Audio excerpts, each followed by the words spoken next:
ఈ నెల 19న స్వర్ణాంధ్ర స్వచ్ఛాంధ్రలో భాగంగా ఈ వేస్ట్ సేకరణపై ప్రత్యేక కార్యక్రమాలు చేపట్టాలని రాష్ట్ర ప్రభుత్వం ఆదేశించింది. జీఎంసీ పరిధిలోని ఈ వేస్ట్ సేకరణకు ప్రత్యేక కేంద్రాలను ఏర్పాటు చేస్తాం. ఈ వేస్ట్ అందించే ప్రజలు తప్పనిసరిగా రసీదు పొందాలని సూచన జారీ చేశారు.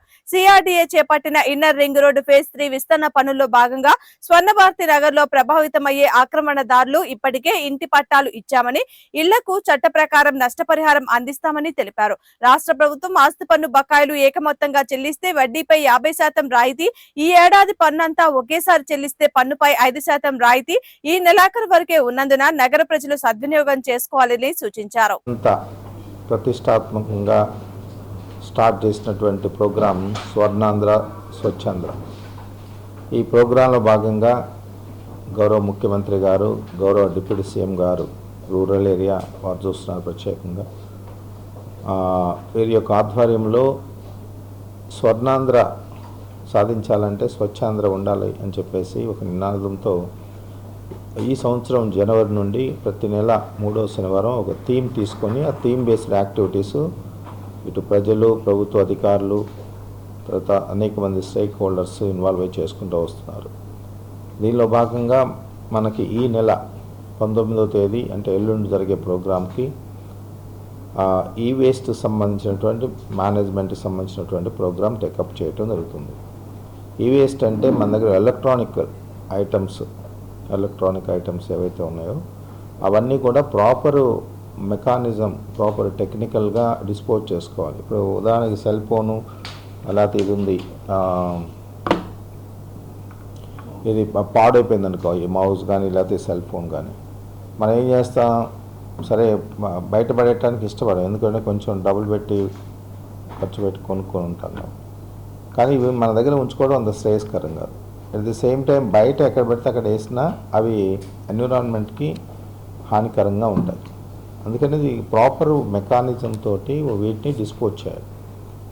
సో ఆ ఉద్దేశంతో ఈ నెల 19వ తేదీ జరిగేటటువంటి ప్రోగ్రాం ద్వారా మన నగరపాలక సంస్థ అంటే జిల్లా వ్యాప్తంగా జరుగుతుంది. కలెక్టర్ గారి ఆధ్వర్యంలో నగరపాలక సంస్థ ముఖ్యంగా పరిధిలో ఉన్నటువంటి అన్ని కమర్షియల్ ఎస్టాబ్లిష్మెంట్స్, అన్ని ప్రభుత్వ ఆఫీసులు, అన్ని హౌసెస్, సిటిజన్స్ ఉన్నటువంటి హౌసెస్, డొమెస్టిక్, వీటన్నిటి దగ్గర నుంచి కూడా ఈ వేస్ట్ అంటే నిరుపయోగంగా పడి ఉండి పనికిరావు అనుకున్నటువంటి ఈ వేస్ట్ మెటీరియల్ అంతా కూడా కలెక్ట్ చేయడం జరుగుతుంది. ఈ వేస్ట్ కలెక్షన్ ఎలా జరుగుతుందంటే ఆల్రెడీ దీని మీద కలెక్టర్ గారు జిల్లా ఆఫీసర్స్తో ఒక రివ్యూ పెట్టడం జరిగింది. దీనిలో భాగంగా వారు ఇచ్చినటువంటి ఇన్స్ట్రక్షన్స్, ప్రభుత్వ ఆదేశాలు ఏంటంటే ప్రతి ఆఫీస్లో కూడా 19వ తేదీ మరి ఇలాంటి ఎలక్ట్రానిక్ అండ్ ఎలక్ట్రికల్ ఐటమ్స్ ఏవైతే నిరుపయోగం ఉంటాయో డిస్పోజ్ చేసుకునే విధంగా అవన్నీ కూడా లిస్ట్ అవుట్ చేసి అవన్నీ కూడా మనకి గుంటూరు నగరపాలక సంస్థకి హ్యాండ్ ఓవర్ చేయమని చెప్పేసి నిర్ణయం తీసుకోవడం జరిగింది. ఆ విధంగా గుంటూరు నగరపాలక సంస్థ పరిధిలో కొన్ని సెంటర్స్ మేము ఐడెంటిఫై చేసి, మెయిన్ ఆఫీస్ కూడా ఉంటుంది, సర్కిల్ ఆఫీస్ ఉంటుంది, అట్లనే కొన్ని సచివాలయాల్లో కూడా ఈ సెంటర్స్ పెడుతున్నాం. కాబట్టి ప్రజలందరూ కూడా మీ దగ్గర ఉపయోగకరంగా లేనటువంటి ఏ ఐటమ్ అయినా, ఎలక్ట్రానిక్ ఐటమ్ ఏదైనా సరే మీరు అక్కడ హ్యాండ్ ఓవర్ చేసి తగు రసీదు, ఇంకొకటి ఏంటంటే మీరు హ్యాండ్ ఓవర్ చేసిన దానికి వెయిట్ కూడా చూసుకొని మీరు హ్యాండ్ ఓవర్ చేసి రసీదు పొందాలి. ఇదంతా తర్వాత మనం మొత్తం కూడా క్రోడీకరించి డిస్పోజ్ చేసినప్పుడు కొంత అమౌంట్ కూడా మనం రావడానికి అవకాశం ఉంటుంది. అంటే ప్రైవేటు వెండర్స్ ఎవరైతే ఉంటారో వాళ్ళకి మనము డిస్పోజ్ చేసినప్పుడు వాళ్ళు కొంత అమౌంట్ పే చేస్తారు. ఇది కూడా పొల్యూషన్ కంట్రోల్ బోర్డు యొక్క పర్మిషన్తో ఉన్నటువంటి కంపెనీస్ ఉన్నాయి, ప్రాసెసింగ్ యూనిట్స్, వాళ్ళకి ఇవ్వటం జరుగుతుంది.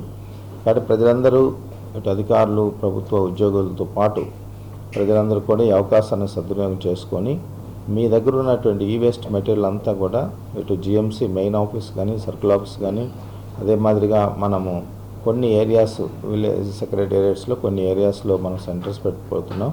వాటన్నిటిలో కూడా మీరు హ్యాండ్ ఓవర్ చేసి రసీదు పొందాలి. ఇది ఫస్ట్ పాయింట్. రెండవది ఏంటంటే దీని మీద ప్రైవేట్ ఎస్టాబ్లిష్మెంట్స్ ఉంటాయి, కమర్షియల్ ఎస్టాబ్లిష్మెంట్స్. ఉదాహరణకి వాళ్ళు అప్పుడప్పుడు స్కీమ్స్ పెడతా ఉంటారు, మీరు ఎక్స్చేంజ్ ఆఫర్ లాగా. సో మీ దగ్గర ఓల్డ్ మొబిలిటీ ఉండదు, అదే మాదిరిగా ఆ, ఆ, మనం రెగ్యులరైజ్ చేయడానికి కూడా ఉండదు. వాళ్ళకి ఎక్కడో హౌసెస్ ఉంటాయి, ఆడ ఖాళీగా ఉంది కాబట్టి వేసుకుని ఉన్నటువంటి కొంతమంది అది మేము ప్రొసీజర్ ఫాలో అవుతూ వెకేట్ చేపిస్తున్నాం. కాబట్టి వాళ్ళందరూ కూడా ఎట్టి పరిస్థితుల్లో కూడా త్వరితగతిన అది సైట్స్ వెకేట్ చేసి వెళ్ళవలసిందిగా కోరుచున్నాము. అట్లనే స్ట్రక్చర్స్ ఏమైనా ఉంటే స్ట్రక్చర్కి కాంపెన్సేషన్ ఇవ్వడం జరుగుతుంది. అది ఎవరైనా మీకు స్ట్రక్చర్స్ ఉండి ఏదైనా మీ కాంపెన్సేషన్ మిస్ అయితే వాళ్ళు జిఎంసీని అప్రోచ్ అయితే ప్రొసీజర్ ఫాలో అయ్యి మీకు కాంపెన్సేషన్ కూడా ఇచ్చి పంపించడం జరుగుతుంది.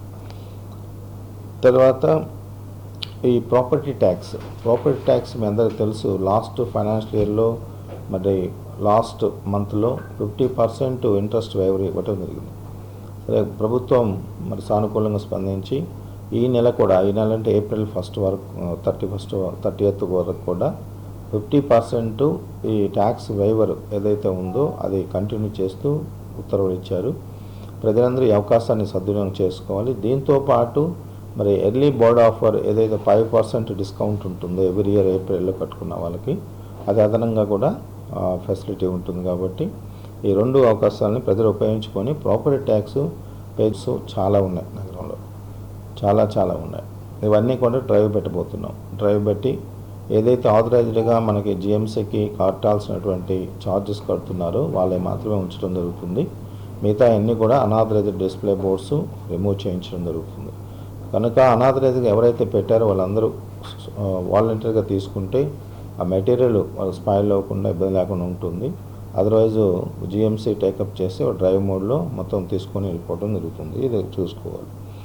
తర్వాత అనాథరైజ్ లేఅవుట్స్ కూడా నగరంలో చాలా గుర్తించాము. మేము అన్ని చాలా వరకు డిస్ట్రాయ్ చేసినా కూడా కొంతమంది మళ్ళీ పని కట్టుకొని మళ్ళీ అనాథరైజ్ లేఅవుట్స్ వేస్తున్నారు. సో వాళ్ళందరికీ మేము విజ్ఞప్తి ఏంటంటే, ఎట్టి పరిస్థితుల్లో మీరు అనాథరైజ్ లేఅవుట్ వేస్తే జిఎంసీ అలౌ చేయదు.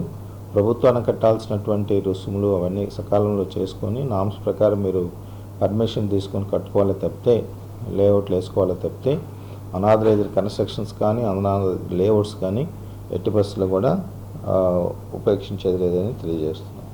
అట్లనే డి&ఓ ట్రేడ్ లైసెన్సెస్ కూడా కమర్షియల్ ఎస్టాబ్లిష్మెంట్స్ అన్నీ కూడా జిఎంసీ నుంచి డి&ఓ ట్రేడ్ లైసెన్స్ తీసుకోవాలి. కానీ చాలామంది డి&ఓ ట్రేడ్ లైసెన్స్ రెన్యువల్ చేయించుకోకపోవటం, లేకపోతే అసలు తీసుకోకపోవటం నోటీస్ చేశాం. వీళ్ళందరికీ కూడా ఈ నెల ఆఖరి వరకు టైం ఇస్తున్నాం. మీరు ఎట్టి బస్సులో డి&ఓ ట్రేడ్ లైసెన్స్ తీసుకొని మీ వ్యాపార కార్యకలాపాలు నిర్వహించుకోవాలి. అదర్వైజ్ అవన్నీ కూడా క్లోజ్ చేయటం జరుగుతుంది. తర్వాత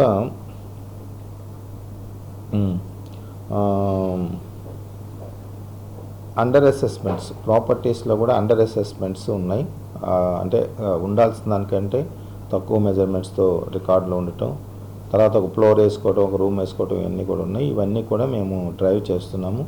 ఎవరైతే అంటే ప్రజలకి బాధ్యత ఉంది, ఎవరైతే ఒక రూమ్ ఎక్స్ట్రా వేసుకున్నారో ప్లాన్ తీసుకొని వాళ్ళు ఇమ్మీడియట్గా దాన్ని ప్రాపర్టీ ట్యాక్స్లో ఇంక్లూడ్ చేయించుకోవాలి.